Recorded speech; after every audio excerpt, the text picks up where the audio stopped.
Você teria coragem de explorar um prédio onde ninguém mais entra, nem mesmo a polícia? O edifício Santa Brígida estava lacrado há quase 20 anos. Localizado no centro velho da cidade, seus 11 andares pareciam desafiadores até para o tempo, com janelas quebradas e uma fachada enegrecida. Nenhuma autoridade se arriscava ali, desde o desaparecimento de 4 policiais em 2003. Desde então, histórias de gritos e sombras povoavam as noites ao redor. Lucas era um documentarista independente com fascínio por locais abandonados. Quando ouviu sobre o Santa Brígida, algo nele despertou. Era diferente de tudo que já havia explorado. O prédio não era apenas velho, era evitado com pavor quase religioso. Mesmo assim, ele decidiu ir. Munido de câmeras, lanternas e gravadores, avisou apenas um amigo sobre sua intenção. Na madrugada de sábado, Lucas chegou à entrada principal. A corrente estava rompida. Não por ele, mas por alguém antes. Isso o deixou em alerta, mas também o intrigou. Ao atravessar os portões enferrujados, o ar parecia mudar. O silêncio. Ali não era normal. Era denso, quase como se o som tivesse sido arrancado do ambiente. O térreo estava coberto de destroços, papéis antigos e pichações bizarras. Entre elas, uma se repetia nas paredes. Você não deveria estar aqui. Ele acendeu sua lanterna e começou a filmar, narrando cada passo. Subiu as primeiras escadas, que rangiam como se reclamassem de cada movimento. A atmosfera era sufocante, e o cheiro de mofo se misturava com algo metálico. No terceiro andar, as luzes de sua câmera começaram a falhar. Ele trocou a bateria, mas a imagem oscilava. Foi então que ouviu passos, lentamente, logo atrás dele. Virou-se em um pulo, mas não havia nada. Apenas o eco daquilo que não deveria estar ali. Lucas sorriu nervoso. Era apenas o começo. Lucas continuou subindo. A cada andar, a escuridão parecia mais espessa, mesmo com a lanterna em pleno funcionamento. No quarto andar, encontrou uma sala de estar abandonada, mas ainda mobiliada, como se alguém tivesse saído às pressas. Uma poltrona virada, um prato sujo sobre a mesa e, o mais perturbador, uma televisão ligada apenas com estática, sem energia visível por perto. Ele tentou explicar a estática como interferência magnética, mas seu gravador começou a captar ruídos estranhos. Sussurros quase infantis. Voltando à escada, algo chamou sua atenção. No chão, marcas frescas de pegadas descalças, pequenas, levando para cima. Pareciam de uma criança. Mas o prédio estava vazio. Não estava? No quinto andar, a porta do apartamento 503 estava entreaberta. A placa no chão dizia: Família Andrade. Dentro, fotos de família desbotadas ainda estavam penduradas, mas todas as faces estavam riscadas. Uma parede inteira estava coberta por desenhos de mãos. Mãos pequenas. E embaixo delas a frase: Eles só queriam brincar. A energia da lanterna piscou novamente, e um frio percorreu sua espinha. Lucas ouviu o som de risadas fracas atrás da porta do banheiro. Abriu devagar, mas estava vazio. Apenas um espelho quebrado e uma banheira com marcas vermelhas secas. Ele registrou tudo sem falar, apenas respirando pesadamente. Algo ali o observava. Ao sair do apartamento, notou que a escada para o sexto andar estava completamente escura. Nenhuma luz parecia penetrar ali, como se fosse um buraco na realidade. Mas algo o chamava.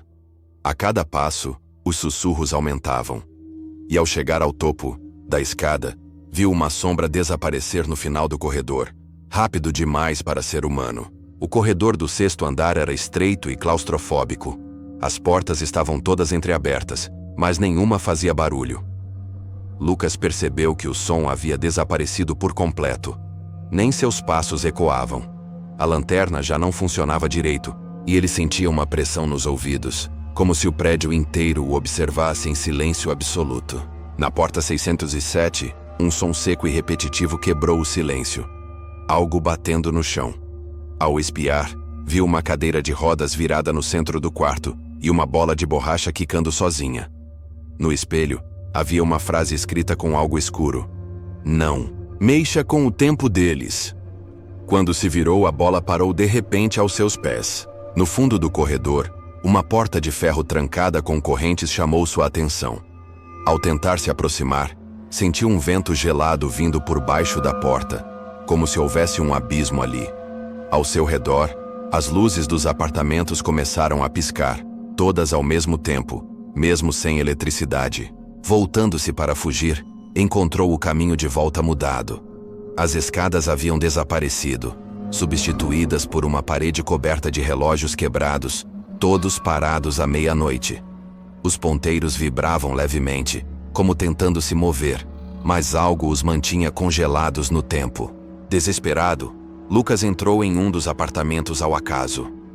Lá dentro, encontrou uma gravação tocando num gravador antigo. Era a sua própria voz, registrada minutos antes, mas com uma diferença.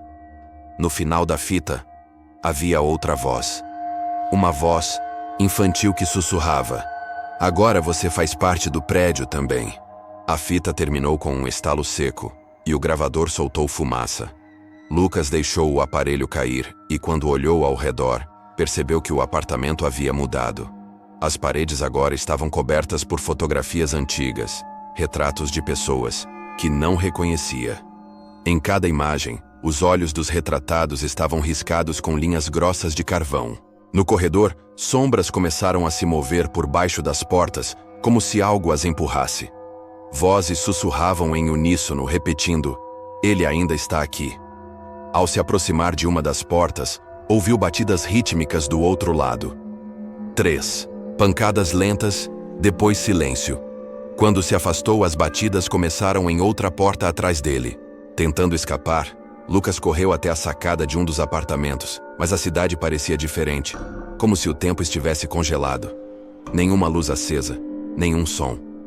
A rua abaixo estava vazia, exceto por figuras borradas que pareciam assistir ao prédio, paradas imóveis como estátuas que respiram. No chão da sala, ele encontrou um brinquedo antigo, um peão, girando sozinho em círculos perfeitos. Quando parou, apontava direto para o armário da cozinha.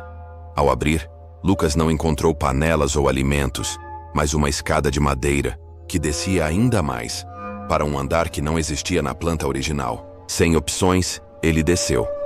A escada rangia como ossos velhos, e quanto mais descia, mais sentia o ar ficar denso, abafado, quase líquido. As paredes estavam cobertas de rabiscos infantis, como se crianças tivessem vivido ali. E ao final da escada, uma porta baixa o esperava. Nela, alguém havia escrito com letras minúsculas: "Nós não esquecemos de você." Lucas hesitou diante da porta estreita. A frase escrita nela parecia pulsar com uma vida própria, como se cada letra estivesse viva. Ele respirou fundo, estendeu a mão e girou a maçaneta.